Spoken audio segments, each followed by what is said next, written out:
We're back for another session with my friend, Dr. Sunita Puri, who is the medical director of the palliative medicines and supportive care service at the Keck Hospital and Norris Cancer Center, the University of Southern California, but also, and many other things, but also the author of a beautiful book called That Good Night. Thank you for being here, Sunita. Thank you so much for having me, Michael. I'm glad to be with you all. We're going to start, though, with your book. Talk to us about the inspiration and what it was like to maybe take a pause in your life, or maybe you had to do it in between shifts, and really the inspiration and the impact, what it has been like for that to be out in the world.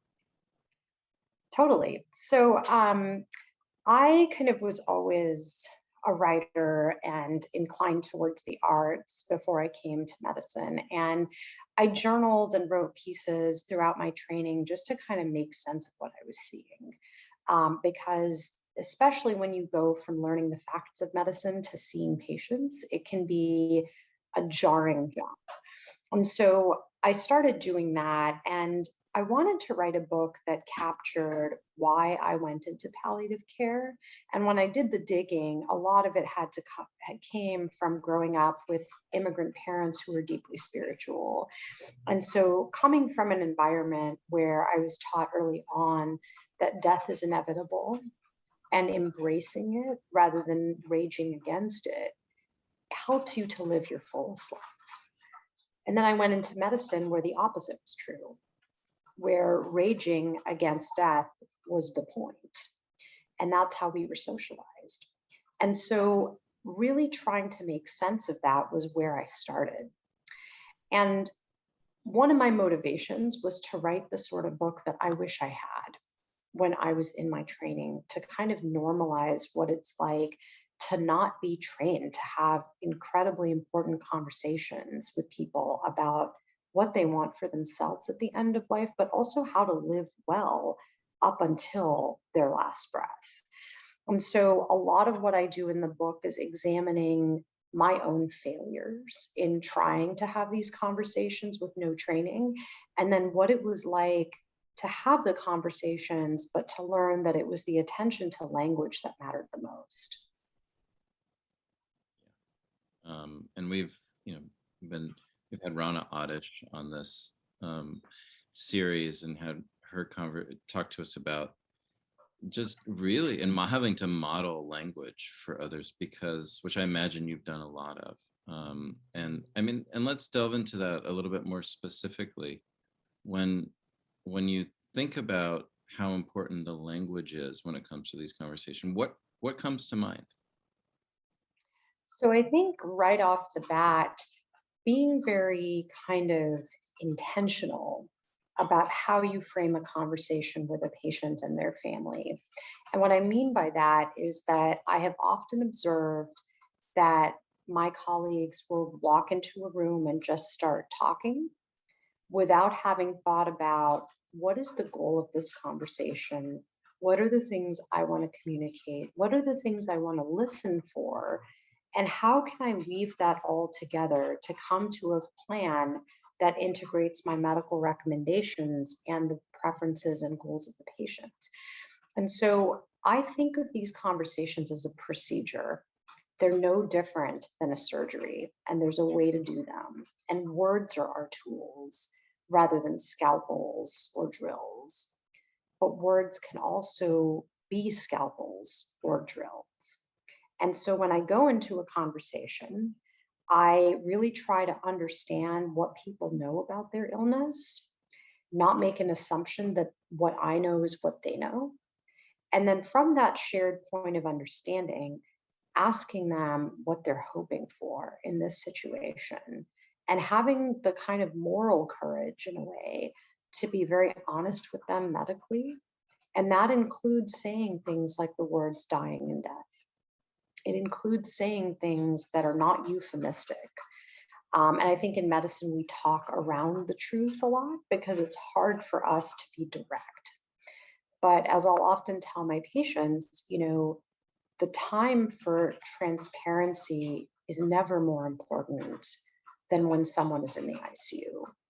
So I think that's how I approach it. And when people say things to me like, I'm a fighter and I want everything done, instead of assuming what that actually means for different people, I ask, tell me what being a fighter means to you. When you say you want everything done, can you tell me what that looks like? And very importantly, we are doing everything, but your loved one is still dying. And I want to talk about how we can move forward with a plan that offers them compassion and dignity given what their body is showing us. And so these are the sorts of things I did not learn in my training, but I kind of had to teach myself and build on it during my palliative care fellowship. Yeah. I mean, incredibly powerful. The word moral courage um, is ringing out to me. But the also, I think whether you're a clinician or whether you're talking to your aging parents or your best friend or your spouse um, about their end of life wishes, whether they're in the ICU or they're just having a regular Tuesday afternoon. That level of intentionality you talk about from a clinical perspective is actually incredibly useful for us. Just having this conversation is an elevated conversation. What how has this translated to how you talk to just the regular people in your life when they're not your patients? So you mean like my family and others? So yeah, one chapter in my book talked about me having this conversation with my parents because I had just taken care of a very lovely Indian woman who had suffered a massive stroke. And I was helping her children kind of make decisions about what we should do next.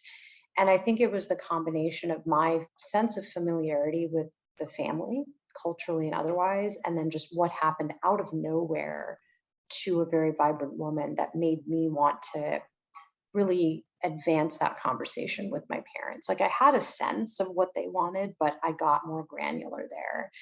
And the way I generally frame these things with people that I care about, whether it's family or friends, is that, I see every day in my work that people's lives can change in an instant. Sometimes that's a car accident, sometimes it's a heart attack out of nowhere. And I think I want to know how I can be your advocate and your voice if something unexpected happened to you. And I try to frame it that way very gently because I think these are conversations that can be very intense and morbid for some people. So I think coming at it from a point of love and grace to say, I'm not coming at this from a place of fear, even though I might be afraid. I'm coming at it from a place of loving you deeply. And having this conversation is like an act of intimacy. It's going to a really hard place and promising that I'll be there with you in that hard place. So saying things like, I want to be your voice. I want to understand that if something really unexpected happened to you, what sort of life would you want for yourself? I know that you love watching Hindi movies, right? Or, eating my mom's cooking, whatever it is. So, what if your ability to do those things was compromised by how sick you are? When you come to the very end and God is calling you, would you want me to advocate for you getting CPR or being on a ventilator or dialysis? And I think, again, kind of asking for specifics and also knowing that situations and opinions might change and allowing for that too. And I think that framing it also as a dynamic conversation helps to take away the pressure that there's some sort of finality with the decisions made right then. And sometimes I think it's helpful also to point to other deaths in the family or in popular culture, right? So, I once advised a patient to ask his wife because she had metastatic pancreatic cancer. And, Alex Trebek was very open and public about his experience with it. So I said, what if you talk to her about Alex Trebek and his attitude and the things that he said about his treatment and what he wanted? And does any of that resonate with her, either as something she'd want for herself or something she wouldn't want? Or, grandma died on a ventilator. What was that like for you to see her like that? Is that something you would want for yourself? So, kind of trying to make it specific and granular, I think, is very helpful when we're talking to people we love. Yeah. No, and I think in both cases, what's missing, and it's good that it's missing from your methodology, is the should, is the directionality, is the coming to it and thinking that like people come to their parents and be like, we need, or their spouse, we need to have these conversations. We need to have the conversation. We should have this done. And what you're showing in both cases is this, starts with listening and an Yeah. open-ended question, and about advocacy and emotional statements like, I want to be your voice, like, is a very, very powerful thing. Not like, we need to do our advanced care directive. Exactly, because that sounds so dire and final to people. And these conversations, when done early, especially, they're very dynamic. And there is space also to say, hey, I'm really worried that with all of your conditions, if your heart did stop, I don't know what CPR would do for you. Like being able to kind of go there too and challenge what people might be saying is their wish. I think that's also really, really important. And again, because this is a space of intimacy, there is that back and forth. Yeah, absolutely. I think of these conversations as a kind of courtship, where it takes that kind of effort. You may get rejections along the way, but you have to be creative. Exactly. That's a great frame for this. Well, and you also were really indicating, things that matter to the person you're talking to, right? Things that are very relatable. And that's what we do when we're looking for a job or when we're looking for love. Like, we Yep. think about the person, the job we want, or the person that we have our affection for, and we do things that we think they might find relatable. Yeah, So exactly. No, it's yeah, totally that dance and that thinking um, about what's important. And I will say, in my experience, what's important to people tends to be pretty similar. Most people, do not want to live without their mental faculties. Most people do not want to live without some degree of independence. Most people want to be with their families. And so knowing these things really helps to direct what we recommend medically. And I've had to tell people, it sounds like if this is important to you, that this intervention is likely to take that away from you. right. And so, can we talk about what that means? And it's always like an invitation, it's always something very gentle. I know that you had asked before we started talking about advice for families in the ICU. Yeah, let's And talk about I wanted to kind of just explain because I'm pretty sure everybody in the audience is familiar with exactly what palliative care is, but just to go over it again. Um, so palliative care is a medical specialty that addresses suffering in all its forms. Physical suffering, so things like cancer pain, emotional and spiritual suffering, when you're dealing with an illness that might have come out of nowhere or might have been with you for a long time, but understandably, the kind of aftershocks of that diagnosis can be destabilizing. And so we attend to all those domains of suffering for the patient and their family. And we do so with an interdisciplinary team. So on my team, we have a social worker, we have a nurse practitioner, We interact with hospital chaplaincy because we don't have a chaplain of our own, and we have a physician.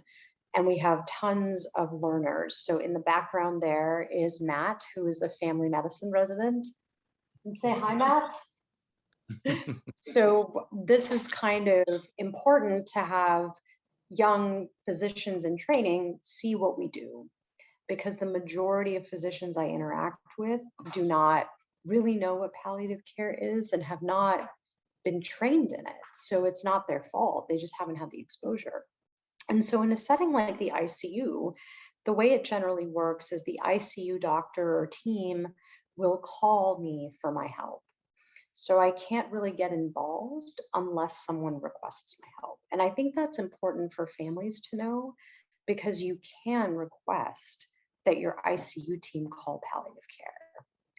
And the reasons to call us would be for support and guidance in medical decision making for the family, but also very importantly, to have a talk with the team about how your loved one is doing and how we hope his or her course in the hospital will turn out.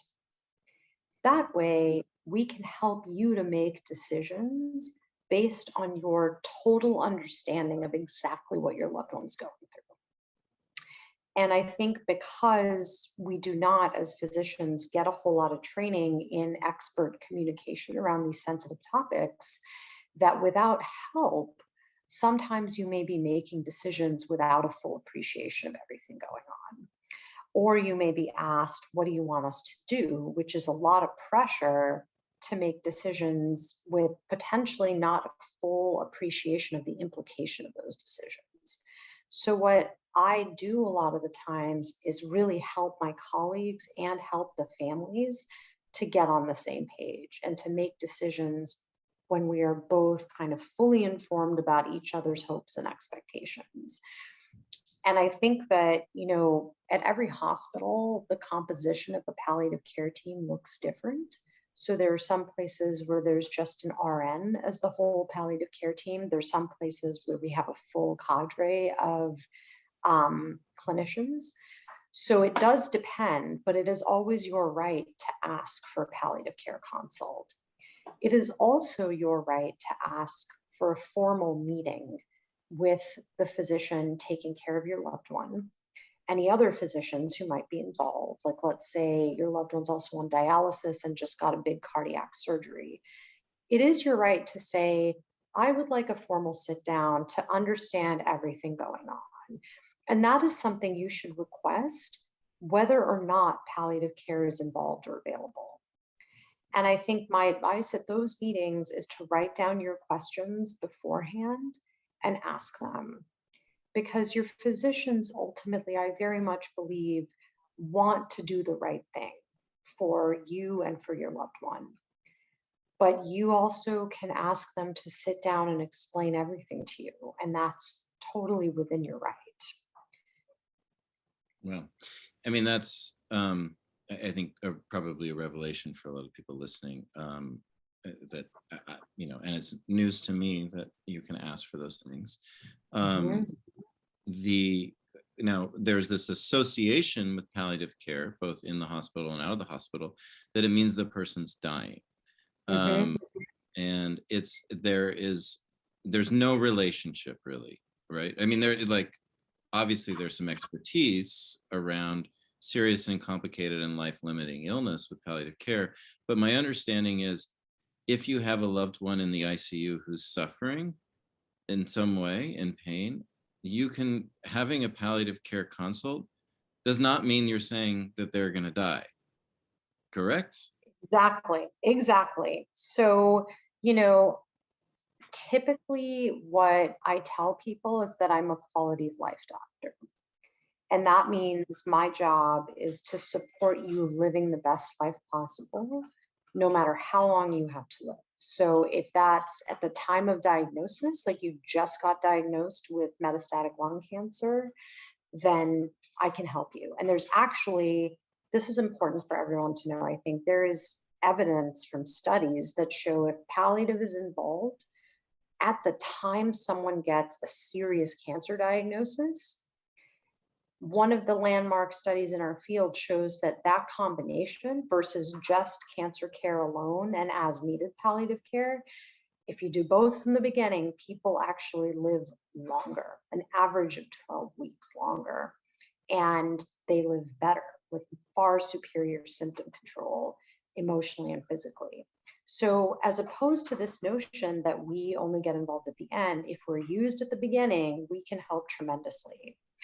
And it is unfortunate that at many places we do get called at the end of life, but that is not reflective of what our field actually does, which is Right. helping live well with an illness. Right. And palliative care is not hospice, but hospice often provides palliative care or almost. Exactly. You're absolutely right. And hospice, I think of exactly as palliative care when you're in the last 6 months of life. And I think there's a lot of myths about hospice too. Like, I have a lot of patients who say, well, he's still walking and talking, or families that say, my uncle's still walking and talking. Why does he need hospice? And I think that comes down to our national imagination of what dying looks like. Because you can be up walking and talking and be dying and choose to be on hospice to maintain that state for as long as possible. And I think that that's a cultural evolution that needs to continue to happen so that people know when they're actually a candidate for hospice, as opposed to just a candidate for all the interventions that might be being presented. Yeah. So we've got a question from one of our faithful attendees, Bob Hoffman.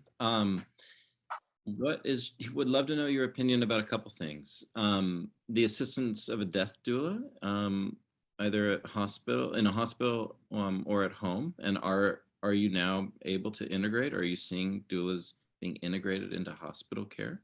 Let's start there. So I have personally not. I have a couple of my patients who use doulas, but it was only in the home setting. I have not heard of death doulas coming into the hospital to assist. But that could just be my patient population. I do think that doulas have an important role to play in supporting the patient and the family. I also think it's important for them to work collaboratively with the medical teams that have known the patient for a long time, because I think that's the best way to be on the same page about everything and make sure that the patient is supported by a variety of different people. Right. You don't want to be working against each other, taking people in different directions, Exactly. right. And so I imagine soon you will see more doulas because there's so many more doulas. Yeah, no, there's definitely a lot more of them. Yeah. Yeah. Bob also asks about dying with the death with dignity law, Mhm. and what your opinion is. I mean, that's a controversial topic, so I'll let you talk about it however you want to. And we don't have too much time left, but. So yeah, no, I'm happy to talk about that. I think that, I support people who want to make use of that option 100%, because I think that I have seen certain types of suffering that even the absolute best palliative care cannot always alleviate. When the Death with Dignity Act was first passed in California, I'll be honest that I had reservations because I felt like people aren't even using palliative care appropriately. And so I didn't want that option to overshadow all of the things our specialty can actually do to help people live well. And I still feel that way, that people should be offered excellent palliative care in addition to exploring or going through it with the End of Life Option Act. I don't think the two should be oppositional. And a lot of when I have patients request to go through that, I support them 100%, but I also tell them I want to be sure that if some of the reasoning for this is that you can't live with this pain, that I am also addressing your pain, because I don't want you suffering as you go through this process. And usually that is very well received. Yeah. Absolutely. So, any other tips or things that you've seen for a family who's has a loved one in the ICU? What have you seen, especially during COVID time, that you thought, wow, look at that family taking care of themselves, taking care of each other, doing something exemplary that we should, hear about or learn from. So I think one of the most important things that I saw was that families were together during that time. Because I think even if there was issues with estrangement or other problems like that predated someone's illness, that ultimately having support from each other, focusing on what their loved one would want for themselves and putting aside differences, I think was especially important in the COVID era because nobody could really visit. Even now, we have a very strict visitation policy. So agreeing to be on the family conferences together, agreeing to, take every opportunity to call in and talk to someone, talk to your loved one, even if they're intubated and on dialysis and they can't speak to you. The nurses here were great about taking iPads in and allowing people to see their loved one and talk to their loved one. And I think the families that really kind of stood out to me were the ones who made that daily commitment. And I think it is ultimately part of taking care of oneself to know that you've done everything you can to connect with your loved one and support him or her. I also think, I had a patient recently, this was a clinic patient who was taking care of her husband who has very advanced Parkinson's. Um, but she told me that her self care was very important to her. It's one of the first things she said, and that she needed my help to figure out ways to take care of her husband that could maximize her self care so she could continue to be his caretaker. Mm. And I think that sort of honesty is so important because caregivers and families are kind of the unsung heroes of our patients. And yet our healthcare system really doesn't support or listen to them. So I always encourage my patients after hearing her example that, what are you doing to take care of yourself? There's a variety of things you can do.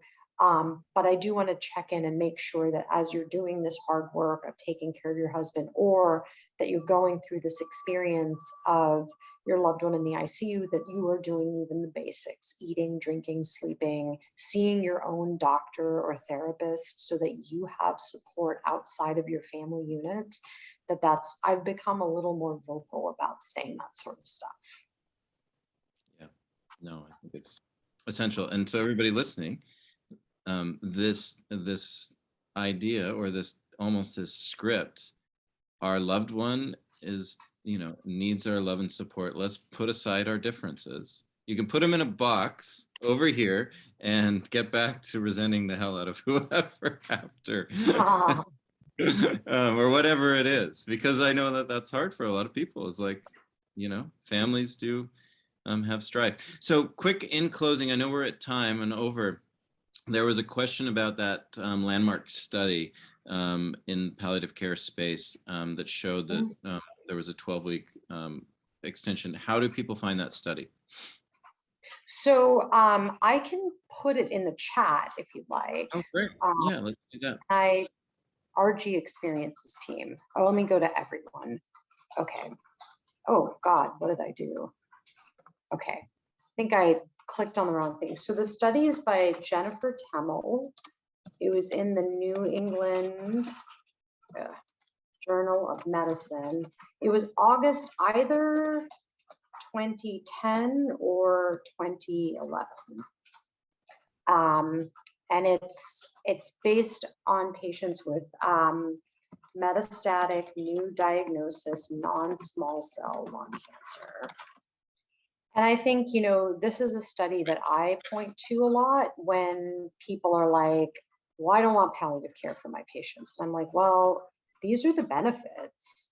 The American Society for Clinical Oncology, ASCO, and the American Heart Association both have pretty strong recommendations for the involvement of palliative care from the time of diagnosis. And if you're getting resistance, in trying to get palliative care for your loved one, I would not be afraid to point to those studies. In fact, I would encourage it. And I've done that with my own patients to say, if your oncologist is hesitant, remind him of this study. Yeah, absolutely. Because there is internal resistance sometimes. That's a whole topic for another time. Yes. All right. Well, Dr. Puri, thank you for taking the time and sharing your wisdom. Of And course. everyone have a beautiful day. Thanks for showing up. Thank you.